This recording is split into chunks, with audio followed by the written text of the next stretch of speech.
Hello. Not decades, but a decade and a half, I think.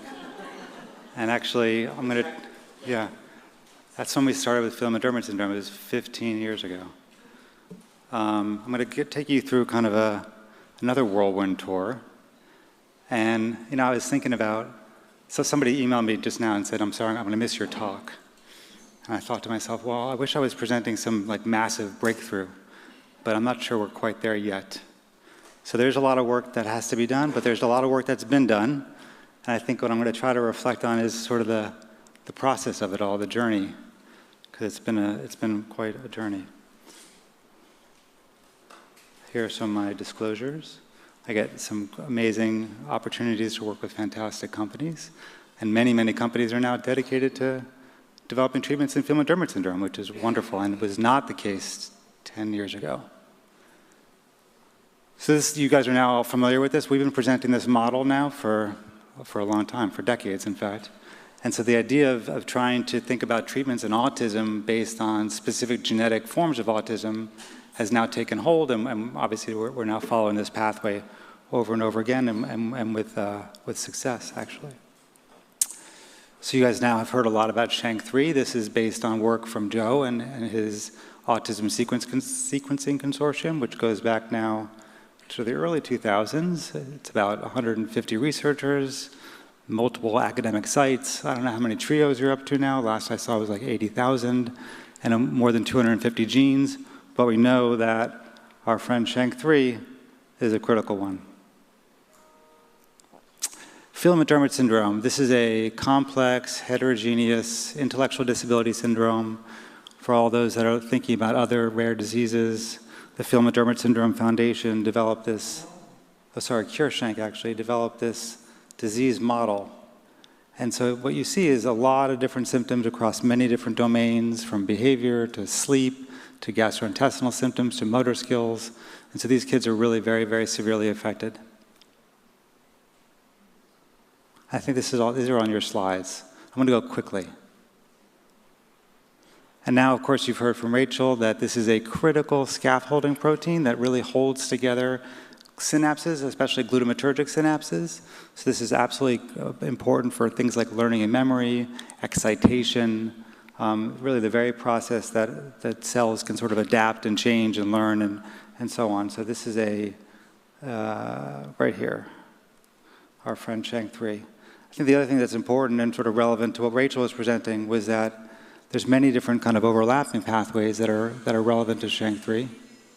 Oh, little music. I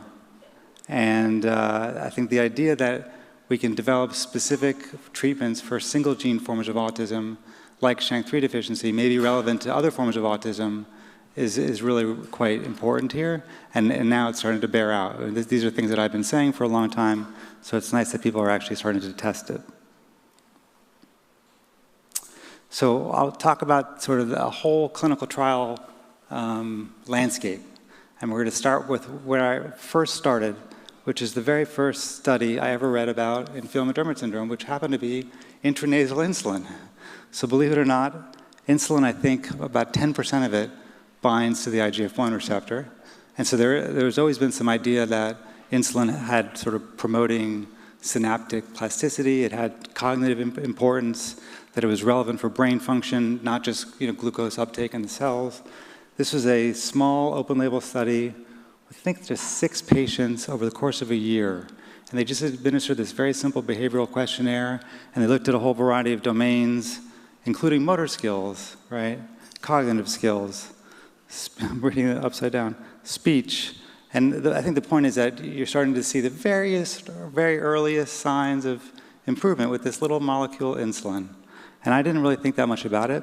There was a subsequent study.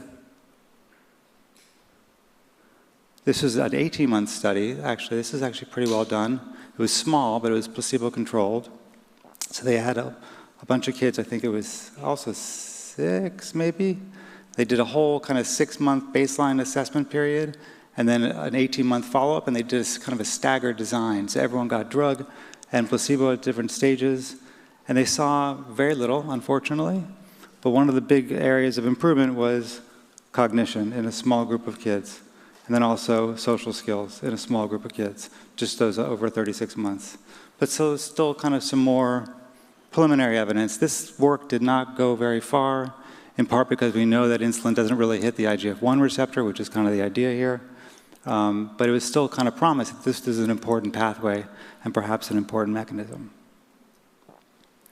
So then Joe came along with his mice, and he knocked out one copy of the SHANK3 gene, and he did all kinds of cool experiments, and he demonstrated yet again that there's clear synaptic deficits. Clinically, we were very interested in things that could sort of target that pathway and sort of upregulate expression or at least promote synaptic growth. And so we started thinking about the insulin growth factor.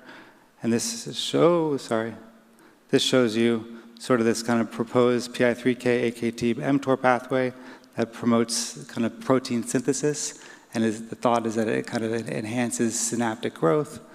Joe then did a study in his mice where he gave, Rachel just presented this, where he gave these cute little mice IGF-1, and shows that he kind of reverses both motor skill deficits and the strength of the signaling, essentially. So this is kind of that long-term potentiation that Rachel was talking about, the idea that you're kind of absorbing information, you're holding on to it. It's the kind of conducting strength of these signals. And then, out of a different group, believe it or not, we do present work from other groups every once in a while. Alex Legevitov, he was, I think, at Stanford or UCSF at the time. He took blood from patients, reprogrammed the blood into pluripotent stem cells, and induced them into neurons, so nerve cells in a dish, and then he put IGF-1 in the dish, and he actually showed the same exact changes. So IGF-1, again, being kind of this important molecule. So what did we do? Obviously, we tested it in our humans, our cute little kids. We showed improvement in critical domains of social function and repetitive behaviors. Critical because these are core deficits in autism. And this was promising, but it was a small trial. It was a placebo-controlled trial, so it was a crossover study. We did a subsequent study where we showed similar benefits, and we added to that sensory reactivity and hyperactivity. So all kind of this idea that maybe IGF-1 is really important. Unfortunately, IGF-1 is super expensive. It's only manufactured for one single indication of kids with this very short stature syndrome. It's called Laron's dwarfism. And so it was very hard to get. It was very expensive. As Rachel sort of alluded to, it's only done by injection. It's got all kinds of peripheral risks like hypoglycemia. And so we didn't spend a lot more time working on this because it became very hard to access. So moving kind of more into the present, we have our friends Neuron. So Neuron has this cool, Ed, you just heard about it, right? So they have this cool metabolite of IGF-1, cyclic glycine proline. And the idea is that it reduces inflammation, it sort of stabilizes these synapses. By releasing IGF-1 from the binding protein, it may actually regulate IGF-1 levels. And the hope is that it's going to have some real impact in Phelan-McDermid syndrome. Importantly, Neuron had another IGF-1 analog that got its first approval. So this is, again, sort of proof of concept that this approach can actually be fruitful. So I think this is the first small molecule ever to be approved in a specific genetic form of autism. You guys have heard of Rett syndrome? Rett syndrome used to be in the diagnostic manual until they discovered the gene, and then it got pulled out of it. But it was one of the autism spectrum disorders, and now it has a treatment, and Neuron brought that forward. So it's really very, very exciting, and again, it's an IGF-1 analog. And this is their study, their open-label study that Neuron presented, showing improvements across a whole range of areas. And now they're taking this data into a phase 3 trial, which is also very, very exciting. It will be the first industry-sponsored, multi-site, placebo-controlled trial in Phelan-McDermid syndrome. So now we're 15 years later, but that's a very big deal. Yeah, I can't even emphasize that enough. It's a very big deal. Here it is. And I think we'll have more information about this very, very soon.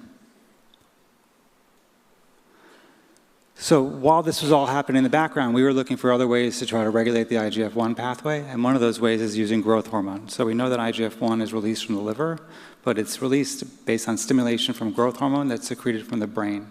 So the idea was to kind of go one step back and use growth hormone to stimulate IGF-1 release.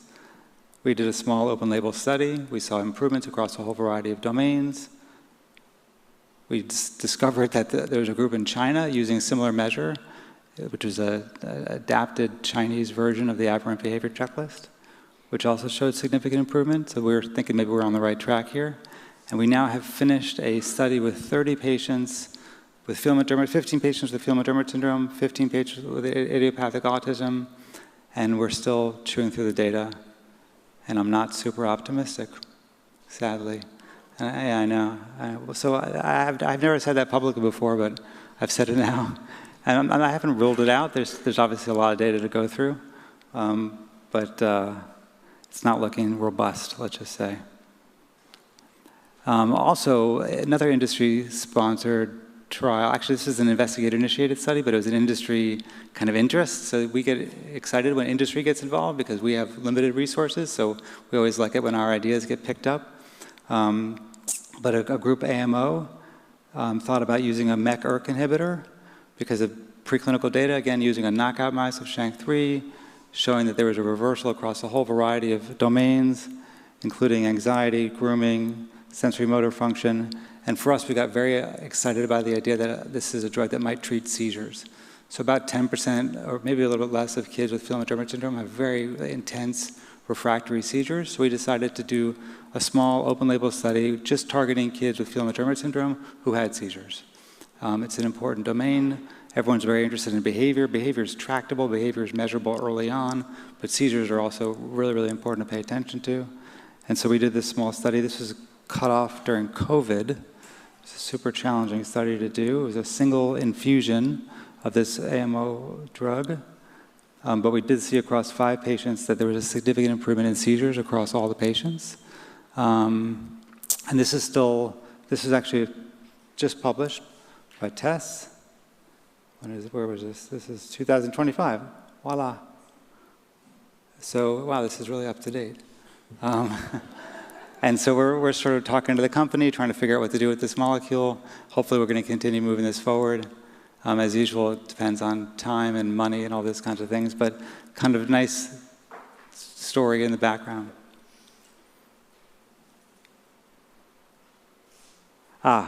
So talking clinically for a moment, it's now become clear to us that there's a subset of people with Phelan-McDermid syndrome who have a pretty significant regression. That regression can occur early at around 5 or 6 years old, or it can occur a bit later around puberty. And these are kids that can get very profoundly affected. They can go through very serious mood cycling. They can get catatonic. We've had a really sort of big challenge in learning how to treat them, and we've discovered that actually many of our treatments make them potentially worse. So there's been a fair amount of focus on this particular domain. The first study that I ever saw that kind of clued me into this issue was published way back in 2010. This is one single kid with a ring chromosome 22 and a tiny little deletion based on this ring, where there was a case report, and the author described giving this child, who was quite agitated, risperidone, which is a medicine that we use all the time, unfortunately, and using a pretty typical dose, 3 milligrams. Push the dose up, and guess what happened? The kid got much, much worse, and much, much worse, much more quickly than you'd imagine. That's not often the case. Usually it's very sedating. So it's not clear exactly what happened, but what is clear that when they start to pull the dose back to a tiny dose, I think 1/4 of a milligram, the kid got much better. So there was some sort of little seed that got planted there. That's not totally atypical for medicines, that higher doses are worse, but it was pretty pronounced in this report, and it was so pronounced, of course, that they published it. And this, again, is Phelan-McDermid syndrome. At the same time, people have been thinking, instead of using antipsychotics, let's think about using more traditional mood stabilizers, things like Depakote or lamotrigine, or in this case, lithium. This was a study with just 2 kids where they showed pretty clear changes between baseline, time of regression, and then post-treatment. And this is pretty small. This is a CGI, a clinical global impression scale. This is the Vineland. Here's baseline. Here's during the regression. here's post-regression. So really across a whole variety of domains and globally, these kids are doing okay. They do much worse during their regression, and they get better with what's relatively low dose of lithium. Second case report kind of confirmed this, or at least provided some support for it. And all these little pieces of data are kind of coming together, and they're actually really informing our treatment. And there's right now an ongoing study in France doing a placebo-controlled trial with lithium in kids with Phelan-McDermid syndrome. There's also some idea that there's a significant sort of immune-related trigger, and a lot of these kids have some sort of fever or infection that may start the process. It's not clear exactly what's happening, and it's probably not the same thing for every kid. This is a group, Alexandra Bay, who's now, I think, at Duke, who developed a nice little model where if you've got sort of your normal state of health, and you have what's called what she's calling anyway, a neurobehavioral protein, if you've got some sort of haploinsufficiency, it may make you more prone to an infection or some sort of environmental trigger, and then your phenotypic manifestations of it can be very, very dramatic. And so for this reason, they gave these kids, you go back, sorry, Lily, Rhea. Oh, thank you, that was quick. I don't have a back button, I only have a forward button. So this was a group that used immunoglobulins, intravenous immunoglobulins, for a specific group of kids with Phelan-McDermid syndrome who had these major regressions. And it's not specific to Phelan-McDermid syndrome, but there are a lot of single-gene forms of autism or other developmental disorders that have these sort of catastrophic regressions.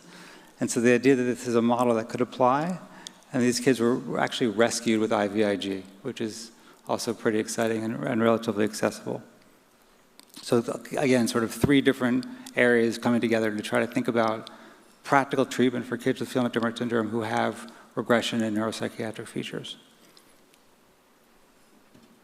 Another group out of Italy, one of our colleagues, Antonio Persico, has developed like an oxidative stress formula. So he's using CoQ10 ubiquinol with vitamin B and E, and he presented a nice study, which was just a retrospective review with a whole bunch of kids, I think 100 kids, but about 5 of whom had Phelan-McDermid syndrome, and showed using the CGI and, believe it or not, did an IQ test pre and post and showed cognitive changes based on this kind of sort of metabolic diet, essentially, is the idea. And I point this out because he's now doing a controlled trial. So it's always nice when sort of benign supplements that we know are safe and easily accessible may have some benefit. So just sort of in the interest of showing the whole landscape, I wanted to make sure to present this as well. There's an ongoing study. And our friend Oxytocin. So for those of you who have been here for a long time, we've always loved Oxytocin. It is, of course, the love hormone. Hala Harani Nicholas in our group published beautiful data using a SHANK3 rat and showed pretty clear improvements in social recognition memory and on an attention task. Sorry, go back. Here's your attention task, here's your social recognition memory task. These were really sort of clear enough data that said to us, let's do a clinical trial, which we did, and not everything works out that well. This is actually, sometimes you wonder, is it the drug, is it the design, is there some sort of fundamental flaw? I think the design was pretty good. We did a 6-month open label study, 12-week open label study with a 12-week double-blind study with a 12-week open label extension, and we found nothing. This is an interesting study because there was one kid, it's impossible to tell from this where he was, but he ended up, I think, coming to us doing terribly. It was the summer, he was totally unregulated, and then in September school started and he did remarkably well and everything kind of quieted down, and his scores went from as high as they could possibly be to as low as they could possibly be. And he may have driven our effect to some extent, or at least our impression. We could pull him out of the data. It didn't change the overall results, but with small studies, I think this was like 18 kids. It's easy to get confused. And so, in any case, we stopped this effort because it's important to kind of let the data lead you a little bit. Okay, the future. How are we doing for time? 10 minutes. Okay. So what's the future hold? What's going on now? So first, there's still lots of cool preclinical data evolving, and think about any small molecule, think about any potential treatment, and people are studying it in animals. It turns out pretty easy to study animals. It's also relatively easy to help animals, as it turns out. They're frankly less complicated than the humans. But whether it's the microbiome, zinc supplementation, mGluR agonists, of course our favorite medical cannabis, HDAC inhibitors, and there's many, many, many, many more. So there'll probably be continued efforts to try to explore these things in clinical trials, and hopefully some of them will be successful. And then, of course, we've got our friends at Jaguar who are in the back. And Jaguar has developed a gene therapy. So they're using the AAV9 vector to deliver a mini form of the SHANK3 gene. So here we've got the expression of the SHANK3 using a promoter that's specific to neurons, so it's not going to distribute peripherally. It's licensed by the Broad Institute of MIT and Harvard. The idea is that the SHANK3 gene is pretty big. You can't really package it too effectively in a viral vector. So the folks at Harvard kind of created this mini SHANK3 gene, but with all the important coding regions. And then what do? They take their SHANK3 heterozygous mice. They do all kinds of cool experiments. They can show that using things like EEG, there's a restoration of sleep using delta band power on the EEG. Motor skills, you've now heard about that. I have a cool video, I didn't show it today, but you basically imagine a poor little mouse trying to stay on a rotating rod. You measure how long it takes to fall off. Missing a copy of your SHANK3 gene, turns out you have some serious motor skill deficits. You fall off pretty quickly. You give them this gene therapy and they stay on. And this is a measure of activity. It can be considered a measure of anxiety, but all these things significantly improved under the influence of the gene therapy. And then importantly, the gene therapy, according to dose, actually you see increased expression at the synapse of SHANK3. So that's the ultimate measure, right? Well, the ultimate measure is clinical improvement, but the ultimate measure that the gene therapy is actually doing what it's supposed to be doing is you're seeing increased expression. The folks at Harvard have marmosets. I think they even have a macaque. Oh, thank you, Sarah, 5 minutes. And what you're seeing here is expression of SHANK3 across all the different brain regions. And again, because it's targeted to nerve cells, you're seeing it specific to brain regions. And if you compare it to other vectors that don't have this kind of neuron-specific promoter, you actually see there's a lot more kind of liver distribution, whereas the Jaguar compound is focused entirely in the brain, or mostly in the brain, which is important in terms of side effects, obviously. So we've started this study. We've enrolled our first patient. I guess that's a breakthrough. Yeah, we'll count that as a breakthrough. The patient's been doing well. There's been no significant adverse events. Also a breakthrough, so we're happy about that. I think the next patient's being enrolled is being dosed this month even. And here we go. We're going to dose 6 patients and then hopefully be successful and do a large registration trial. So probably the most exciting thing I've ever worked on. So we talked about this 10, 15 years ago as science fiction. And now my group and I were in the operating room last month watching this kid get dosed, which is quite amazing. And I get videos every day from the family telling me how great the kid's doing. So it's super exciting. I thought about how do I express how cool this is. And turns out there's this new technology. It's called artificial intelligence. So it can take totally uncreative people like me and it can create really cool video. So I thought I'd show you a little bit of how this works. This just takes 1 minute, Sarah. So here we've got the AAV9. It's engineered to carry one functional copy of the SHANK3 gene. And again, this idea that it's optimized for central nervous system expression is important. It's directed into the lateral ventricle of the brain. So it's actually injected directly into the brain using a tiny little burr in the skull. The part that's lighting up is your lateral ventricle. It's called an intracerebroventricular injection, so it bypasses the blood-brain barrier. I mean, right? I wish I could take credit for these.